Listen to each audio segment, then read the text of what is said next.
lilinis. So, babaguhin ko dyan at i-makeover ko dito banda. Dinidikit ko lang siya dito guys. Ano na to siya, may kasama na siyang dikit.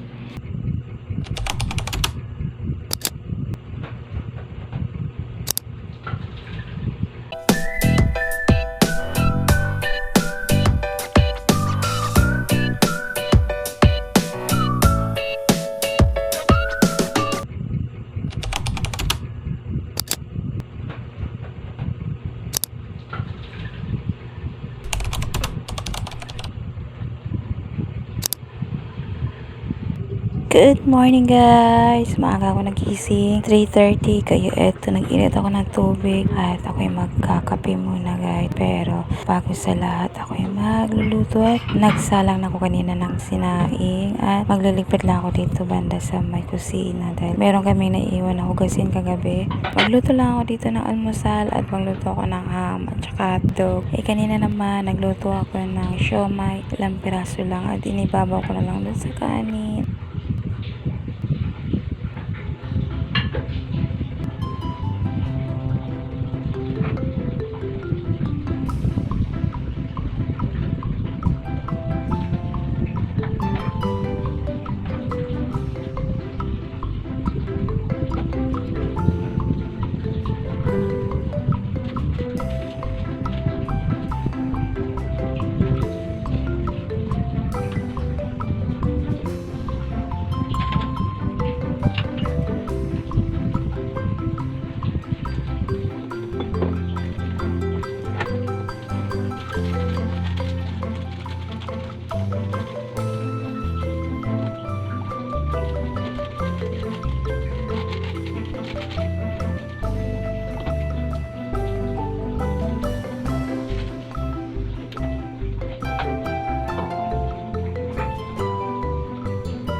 A few moments later. Good morning! Kasi mo naman. Kasi mo, picture tayo. Naku, ang gulo-gulo mo naman eh. A few moments later. Tapos ko maghatid sa kanina sa school. Ito, ang oras na time checks 9:15. Yung asawa ko nagsundo sa anak ko doon sa school. So, andito tayo sa bahay. Magluluto ako ng ang tawag doon, inataang tilapia. So, dito mamaya ako yung dito banda sa may dining area. Ako yung maglinis. So, babaguhin ko dyan at i-makeover ko dito banda. So, ayan, focus. Ayan, mag-makeover ako mamaya dito dahil pangit na rin siya at saka ang dami ng langgam at saka marami-rami na akong makalat guys. Ganitong umaga ko, kaya marami kong kalat. Tapos dun sa may kusina may babaguhin na rin ako, tsaka ayusin ko yung mga ibang design dito banda dahil napapangitan naman ako ng ibang ayos. Ewan ko ba, hindi ako makapakali pag nagsawa na ako sa iba-ibang posisyon ng gamit. Ewan ko ba, kayo ba, ganun ba? Comment down below guys at sasagutin natin dyan kung ako lang ba ganun. So ayan, babaguhin ko lang siya dito banda, tsaka sa kusina, tsaka dito. Ayan, dito ako mamaya mag-makeover banda sa my dining area. So ayan, kasi ang pangit kasi siya ng semento, hindi siya talaga totally na tapos yung mga nila, para lang siyang lang guys, tingnan naman sarap. So ayusin natin niya siya, i-makeover natin. So bago ko lahat, ako magluluto muna na ulam na ginataang tilapia. So time check ay 9:18 ba? Tama, parang siya guys. So yan, magluluto muna ako ng ulam guys dahil uuwi na yung aking bunso. Susunduin siya ng papa niya. So ayan, ito yung before. Ayan guys, so tinanggal ko na yung mga cortina dito, pati dito naglaban na ako, nilalaban ko yung mga cortina siya. Tapos dito ko yun aayusin mamaya. Ayan, dito siya. Ay, madilim ba? Oops, sweet. Ayan, dito ko siya kaya ayan, dito natin siya aayusin natin siya dito. Lalagyan natin ng wall bricks guys. Wall bricks lang ilalagay ko guys kasi para at least naman, kasi para matakpan yung mga gilid-gilid nito, mga gilid-gilid na yan tatakpan natin. Kaya ayan, ito yung makeover natin banda dito sa may pintana. Kaya ayan. A few moments later. So ayun guys, meron akong nilagay na dito banda sa baba. So mamaya next ko naman yun, dito yung baba. Ayan.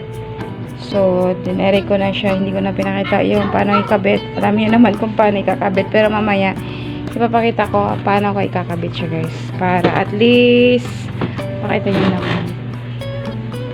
Dinidikit ko naman siya dito guys. Ano na to siya, may kasama na siyang dikit. At saka, gusto ko yung ganito. Kasi mandikit siya as in. As in, madikit siya. Kahit sa pader na hindi finish. Hindi kasi to finish. O, ayun o. Ayun. Tapos nagka-crack pa. Ayan, di ba? Hindi siya finish na pader nito guys. Pangit siya tingnan, madumi. Tsaka malakas to kumain ng sa pintura. Kaya ito na lang ilalagay ko para maganda naman. May design, di ba?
Ayan na guys. Natapos ka rin siya sa wagas. Kaya ayan. O diba, malinis na siya tingnan. O, pati din sa baba. O, diba. Malinis na siya tingnan. Kaya ayan kalabasan niya. O, diba. Much na better din. Okay. Ay, lalagyan na lang natin siya ng cortina guys. Maliit na lang. Hindi na siya gaanong mataas. Kaya, ayan. Natapos din. O, diba? Ganda te. Malinis na siya tingnan. Hindi na katulad kanina parang madumi siya tingnan. Diba? Kaya, lalagyan natin lang siya ng cortina at ayusin na lang natin siya dito guys. Kaya, so ayan guys, natapos ko siya. So hindi ko alam kung ano ilalagay kong cortina dyan, white or parang coffee brown, parang ganon guys, coffee brown, parang ganon. Tapos ito yung gusto kong balak sana kung babagay dito. So titingnan natin kung babagay ba siya dito sa banda dito guys, kasi para ko sana maliit lang siya eh. So, titingnan natin. A few moments later. So, ayan na guys. Nilagay ko siya. Kaya lang may kulang. Nakakaloka. So, lalagyan ko na lang siguro siya ng gilid ng brown. Para pumantay yung kulay niya guys. O, na. Masyadong maputi. So, lalagyan ko na lang siya yung gilid ng brown. Katulad ng dati. So, yun. Para gumanda naman siya. At bumagay siya, tingnan. Kasi parang awkward masyado yung puti. Hindi ko gusto, te. Nakakaloka. Kaya lalagyan ko na lang siya ng brown. Katulad dati ng cortina ko. Kaya, ayan. Hello, guys. Hapon na. Time check ay 6.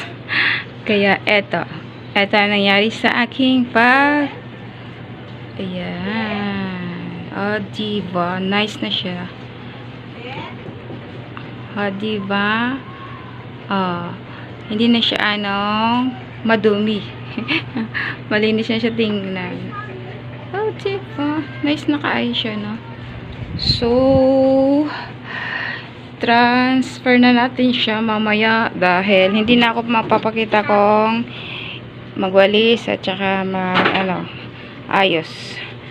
I-transfer na lang natin siya kasi ito wala naman din pagbabago to sa lamesa, ibabalik ko lang doon, papunta doon, tapos tatanggalin ko lang to banda, tatanggalin ko na lang to siya banda, kaya yung cortina ko dito, ganun din ang mangyari sa kanila guys, para parehas lang, para maganda siya tingnan, combine. Tapos, itong lamisa ay pag ganun ko na lang siya pahaba. Tapos, dito, hindi ko alam kung mamaya ko siya gagawin kasi anong oras naman. Alas 6 na, magluluto pa ako. Tapos, may gagawin pa akong mga sa school ng aking bunso. Assignment niya. Kaya, tatapusin ko pa siguro. Mamaya ko na siya mamaya ko na lang ako tatapos maglilinis. So, dito muna ako guys. Para mabalik natin ng maayos yung ibang gamit. O, diba? Ayun. Ang ganda na siya tingnan. A few moments later. Ayan, guys. So, pinagbaliktad ko naman yung gamit dito sa kusina banda, guys. Kasi, ayaw ko ba. Itong balintong na tong mga gamit ko dito sa bahay. Kaya, nagsasawa ako sa ibang pwesto. Kaya, pinagbalintong ko ng mga ibang gamit dito. Kaya, ayan ang kalabasan.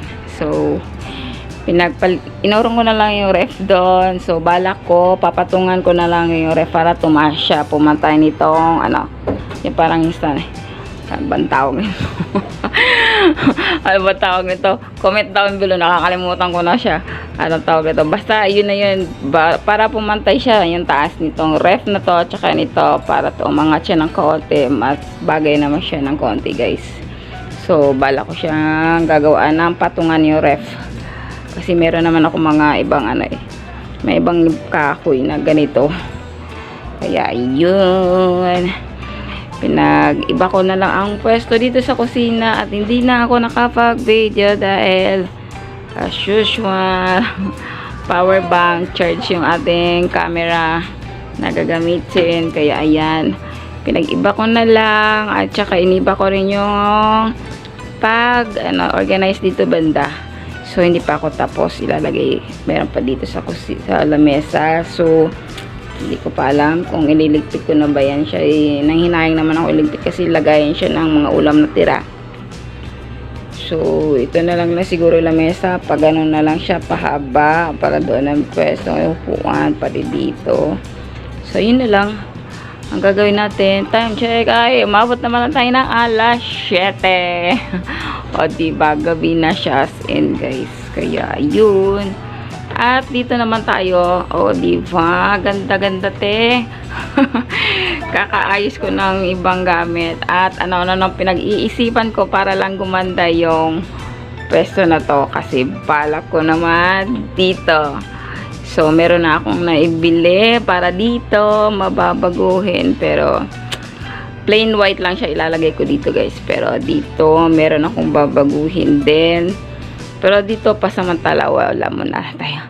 Dito muna tayo. So, dito tayo pagpo-focus guys. Kasi dito naman talaga ang ating vlog. O, diba, shala. At least nagbago ang ating itsura ng dining area. So, iba, i-anoin ko na lang siya at magwawalis. Tapos, babrush ko na lang yung carpet kasi nahirapan ako vacuum dahil nakakaloka. Laki ng kakainin ng kuryente ko, te. So, ibabrush ko na lang siya kasi marami na rin yung dito buhok, naglalagas, nakakaloka. Hindi namin alam kung anong shampoo gagamitin dahil naglalagas yung buhok namin. Tapos, kada araw, kada ligot, kada gising, ayun, maraming lagas ng buhok guys kasi hindi naman ako mahilig magbitsin, kaya iwan ko anong gagamitin namin shampoo. Tapos nag aloe vera na kami para kuskus yung sa ulo para at least mabawasan yung lagas. So ayun, dito na tayo at tatanggalin ko lang yung carpet at magwawalis, tapos babrush ko na lang siya. So hindi na ako magbe-video guys kasi ano naman to, iwawalis at saka babrush lang yung carpet para tapos ipapeso na natin yung lamesa dito banda. So yun, yung iba dito mga gamit at ibabalik ko na lang doon. So ibang pwesto na lang siya, at least maganda naman siya at bumagay. At maglalagay na ako ng cortina dito banda para at least maganda naman siya konti. O diba, okay. A few moments later.